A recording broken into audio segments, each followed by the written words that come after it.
Eh bien bonjour à toutes et à tous, c'est Anthony Klinger de la chaîne Hacking SEO, j'espère que vous allez bien. Aujourd'hui on se retrouve dans une nouvelle vidéo dans laquelle on va voir comment optimiser son serveur web, ou plutôt son plan d'hébergement pour le SEO, donc pour le référencement naturel. C'est pas la première chose qui nous vient à l'esprit quand on pense au référencement, et pourtant c'est quand même la base. C'est comme avoir une voiture sans moteur, ça fonctionne pas. Donc vous avez beau faire beaucoup de contenu, avoir un nom de domaine qui a un gros passif avec une gros DA, beaucoup de TF, etc. Si votre serveur n'est pas adapté à ce que vous recherchez, et notamment à la puissance de ce que vous cherchez également, c'est-à-dire que ce soit un petit blog, un gros blog, un gros e-commerce ou des choses comme ça, en fait, si votre serveur ne tient pas ou n'est pas sécurisé sur plusieurs choses qu'on va voir dans cette vidéo, eh ben, vous allez être forcément impacté par Google au niveau du SEO. Donc la première chose à faire, évidemment, c'est de réfléchir à quel hébergeur, quel hébergement je vais prendre. Donc à quel hébergeur je vais faire confiance, et ça tombe bien puisque le partenaire de cette vidéo avec Hacking SEO, c'est O2Switch, qu'on utilise à titre personnel et professionnel, et qu'on a l'avantage d'avoir en tant que partenaire sur cette chaîne.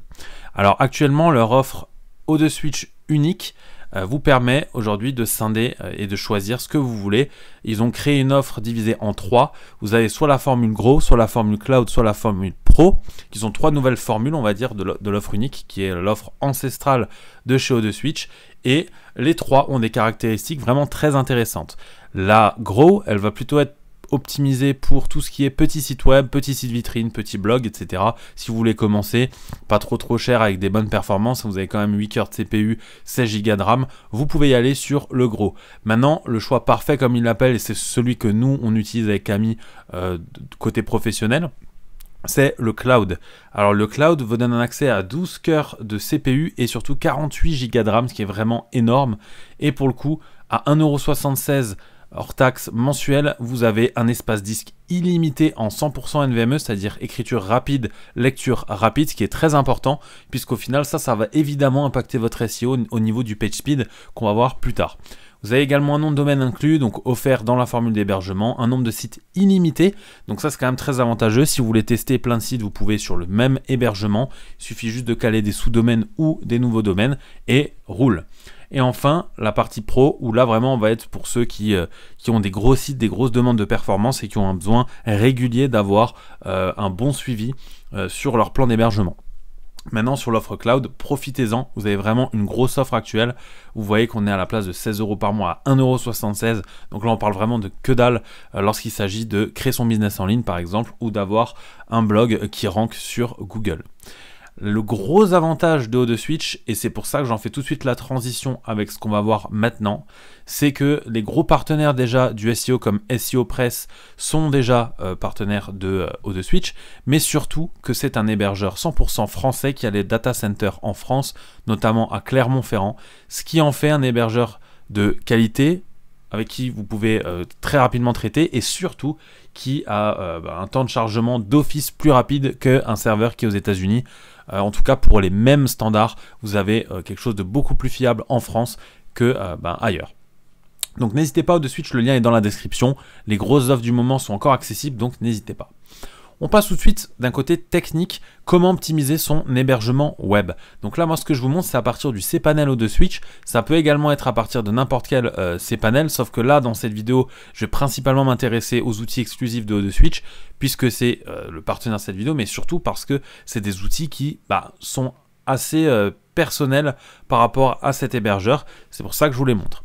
Lorsque vous accédez à votre cPanel ici, vous avez pas mal de choses que vous pouvez configurer, qui sont tous très intéressants, notamment la partie blog ici où vous pouvez intégrer un WordPress directement, enfin installer un WordPress, vous pouvez gérer un peu tout ce que vous voulez, voilà, les accès SSH et tout ce qui s'en tient à la sécurité. Ça c'est vraiment le numéro 1, je dirais, lorsqu'on cherche à optimiser son serveur web, être sûr déjà qu'un point de vue sécurité, on va pouvoir faire ce qu'on veut, que ce soit pour les emails, le nom de domaine ou les serveurs.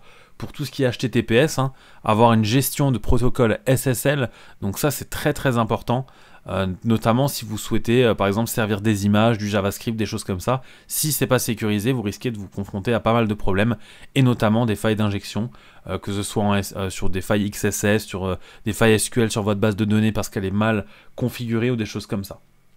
Voilà. Ce qu'il faut savoir, c'est que quand on parle d'optimisation d'hébergement web, on parle principalement pour le SEO de PageSpeed. Et ici, sur O2Switch, vous avez un outil enfin ou plutôt une fenêtre qui s'appelle O2Switch, et là sur un hébergement, sur un nom de domaine, sur un site web même, vous allez pouvoir appliquer ce qu'on appelle des filtres, et en fait qui sont pré-optimisés pour votre hébergeur, qui vont vous permettre derrière d'avoir un page speed bien plus rapide qu'un page speed normal, juste en optimisant des choses directement depuis l'hébergeur. Il faut quand même se rendre compte qu'habituellement les 3/4 des optimisations SEO qu'on va faire, si pas plus, sont directement dans le code ou directement depuis, on va dire, les fichiers du site web. Et là en fait directement ils vont appliquer des filtres de l'hébergeur, enfin du plan d'hébergement sur votre serveur à votre site web, et pour directement vous optimiser tout ça. Par exemple ici vous avez un filtre add head qui ajoute un en-tête head au document qui traite souvent une tease body, etc. Donc là en fait ça va vous permettre d'être sûr que votre structure HTML elle est bien ok, que tout fonctionne bien et que vous pouvez faire un peu de tout. Make show ads asynchronous. Alors si vous utilisez Google AdSense par exemple pour gagner de l'argent sur votre site web et rémunérer, on va dire, votre audience, il se peut que évidemment les scripts de Google AdSense se chargent au même moment que le chargement client, c'est-à-dire au même moment où la personne vient sur votre site web. Donc ça c'est vraiment pas optimisé. Là il y a un filtre qui vous permet de manière asynchrone de les charger, ce qui veut dire que c'est une fois que la page est chargée que les scripts vont venir se charger par la suite. Ça permet justement de ne pas bloquer les ressources qui se chargent plus tard dans la page, comme une image par exemple, tant que le script n'est pas chargé. Vous avez la même chose pour Analytics, et ça c'est aussi très important puisqu'on sait qu'aujourd'hui je pense que 9 sites sur 10 utilisent Google Analytics, qui vous permet de visualiser, on va dire, le trafic sur votre site, d'où ça vient, où vont les gens et comment est gérée en fait la navigation sur votre site web. Et en fait là pareil, comme pour AdSense, il va venir rendre asynchrone ce qui est déjà synchrone, c'est-à-dire ne pas rendre bloquant l'appel de ces scripts Google Analytics. Vous avez également la possibilité d'utiliser Canonicalize JavaScript Libraries, c'est-à-dire que là, on va, à la place d'avoir des fichiers JavaScript qui sont hébergés sur un serveur lambda, on va dire, on va les héberger sur un CDN, et du coup, ça va rendre ça beaucoup plus rapide. Donc là, vous pouvez y aller. Collapse White Space, alors ça, c'est quelque chose qui ne va pas servir à grand-chose, mais qui est quand même utile si vous êtes vraiment dans l'optimisation, dans la performance. Ça tombe bien, c'est l'objet de cette vidéo. Ici, le filtre, il nous dit qu'il enlève les espaces inutiles dans le code HTML, ce qui veut dire que à chaque fois que vous avez un fichier, c'est pour ça que si vous inspectez l'élément sur les gros sites web qui fonctionnent, en général, vous allez capter, ou dans le code source, que le site est en inline, ou plus ou moins. C'est-à-dire qu'on a très très peu de retour à la ligne. Pourquoi ? Parce qu'à la lecture HTML du site, évidemment, ça va prendre plus de temps à lire un site qui a des milliers d'espaces, des centaines d'espaces, qu'un site qui est en inline. Pour vous, évidemment, c'est moins clair. Mais pour les robots Google, c'est vraiment beaucoup plus clair puisque ne lisent pas comme vous.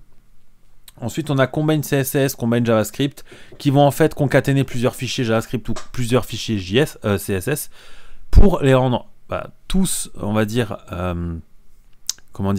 pour réduire le nombre de requêtes, pour avoir une seule requête qui va venir chercher tous nos JavaScript ou tous nos CSS, ça nous permet évidemment de gérer ça beaucoup plus facilement qu'en faisant du one-on-one. Donc par exemple ici, Combine JavaScript, il est indiqué comme étant un risque moyen, ici risque très faible. Quand ils mettent le risque, ça veut dire tout simplement que si vous appliquez ce filtre, par rapport à, on va dire, à la structure de votre site actuel, il va falloir faire attention que ce soit des risques moyens ou risques importants, c'est-à-dire suivant ce que vous avez déjà fait comme intégration, faire bien attention, faire bien gaffe à ce que ça ne pose pas problème directement sur votre site web. Ok, maintenant on a tout ce qui est convert meta tags, combine head, donc ça c'est un peu dans la même chose. Là, duplicate inline image, là c'est quand même quelque chose de très intéressant, sachant que c'est un risque très faible, donc vous pouvez l'activer par défaut. C'est un filtre qui enlève des images de type inline ou qui ont des doublons dans le code et qui ne servent à rien finalement, alors qu'on va utiliser qu'une seule version de l'image. Donc ça c'est très important, vous pouvez l'utiliser. Ensuite vous avez tout ce qui est le défaire JavaScript, ça rejoint un peu tout ce qui est l'asynchrone au niveau du JavaScript, ça vous permet de gagner du temps de chargement sans que ce soit vraiment très risqué, même si ici ils mettent risque important. Suivant l'utilisation de JavaScript que vous avez, c'est pas forcément le plus grave. Et ensuite, vous avez les classiques, c'est-à-dire tout ce qui est minify, inline, etc. Et le lazy load sur les images, là, vous pouvez y aller activer d'office, puisque ça va vous permettre de gagner du temps au temps de chargement, de justement optimiser l'ensemble de vos codes qui sont pas nécessairement, on va dire, obligatoires d'être mis l'un en dessous de l'autre. Là, vous minifiez. Ça se voit beaucoup sur le CSS et de plus en plus sur le JavaScript. D'ailleurs, si vous ouvrez une librairie JavaScript, n'importe laquelle, d'un framework ou même d'une librairie tout court que vous connaissez, vous allez voir que tout le code est en inline, évidemment, puisque ça vous permet d'aller beaucoup plus vite. Voilà pour tout ce qui est filtre sur O2Switch à partir du cPanel. C'est vraiment quelque chose de très important que moi je préconise d'utiliser sur mes sites web en général. Je l'utilise, en tout cas j'utilise facilement 45 à 50% des filtres, puisque ça nous permet très rapidement d'optimiser son site web sans avoir à passer par des détails techniques directement dans les réglages serveurs. Ok, on revient sur le cPanel et là on a encore plusieurs autre chose qu'on peut optimiser, comme par exemple le cache. Le cache pour le SEO, c'est quelque chose de très important. Concrètement, si vous ne savez pas ce que c'est, au lieu de charger à chaque fois la page lorsqu'un utilisateur va venir sur votre site, on va définir que s'il n'y a pas eu de changement ou très peu, on va du coup lui envoyer comme une capture instantanée de notre écran, enfin du site web, et donc ça va se charger beaucoup plus vite puisqu'on n'a pas besoin de faire toutes les requêtes serveur pour récupérer les informations. Aujourd'hui, c'est de plus en plus utilisé, surtout sur WordPress, si vous utilisez WordPress, puisque il y a beaucoup de scripts qui prennent du temps. Les call API, par exemple, sur l'API JSON de WordPress sont assez lents, suivant ce que vous avez, si vous avez beaucoup de blogs, beaucoup d'articles, beaucoup de produits. Donc Lightspeed Cache, par exemple, ici, vous avez juste à cliquer dessus et venir l'activer, et ça va activer Lightspeed Web ADC LS Cache, et du coup, vous pourrez activer, désactiver, vider le cache directement de votre serveur, et en plus de ça, de votre site web. Donc n'hésitez pas. Comme dit ici, vous allez pouvoir optimiser encore pas mal de choses, mais qui vont être plus techniques. Mais le plus important ici, ça va être cette partie-là dans sécurité. Si vous n'avez pas un accès SSH, honnêtement, je vous déconseille d'aller chez un hébergeur. Tout simplement puisque ça veut dire que vous n'avez pas la main sur ce que vous voulez. Alors même si vous êtes débutant, ça peut toujours être intéressant puisqu'on est toujours amené à vouloir installer une fois un package, un composer ou des choses comme ça qui ne sont pas d'office sur l'hébergement, pardon. Donc n'hésitez pas à vérifier ce critère-là. Et ensuite, bien sûr, tout ce qui est SSL, Let's Encrypt, donc les certificats qui vous permettent d'être en HTTPS et d'éviter des failles bêtes. Vous avez l'authentification à 2 facteurs qui est également très intéressante et surtout les Immunify. Alors, Immunify, qu'est-ce que c'est? C'est tout simplement, on va dire, des outils. Voilà, bon là, actuellement, voilà, ça met un peu de temps à charger, tout simplement parce qu'ils font une analyse. C'est-à-dire sur votre site web, vous avez un malware, un scanner de malware qui est inclus directement dans les formules O2Switch et qui va vous permettre de voir si vous avez des malwares, donc des logiciels malveillants. Vous pouvez faire du scan sur demande, c'est-à-dire que vous pouvez chercher une période et scanner sur cette période pour voir s'il s'est passé quelque chose. Vous avez un historique où là où vous allez pouvoir voir sur votre site web ce qui s'est passé, s'il y a eu des modifications, des gros changements.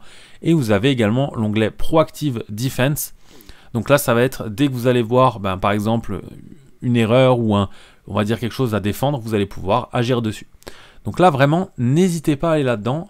En général, vous avez WP WordFence qui est de base pour WordPress, mais ça peut également arriver que vous n'utilisiez pas WordPress et que vous ayez besoin de ce genre de scanner de malware gratuit.